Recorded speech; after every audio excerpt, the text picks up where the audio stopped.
National Weather Service in Norman has issued a tornado warning for northeastern Comanche County in southwest Oklahoma, southwestern Grady County in central Oklahoma, southeastern Caddo County in southwest Oklahoma, until 8:15 p.m. Central Daylight Time.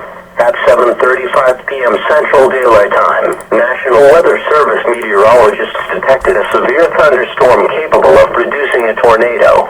This dangerous storm was located near Fletcher and moving northeast at 30 miles an hour. In addition to a tornado, large destructive hail up to baseball size is expected with this storm. Locations impacted include Elgin, Cyril, Fletcher, Sterling, Cement, Norton, Acme. Take cover now in a storm shelter or an interior room of a sturdy building. Stay away from doors and windows. The tornado will be very difficult to see in the dark.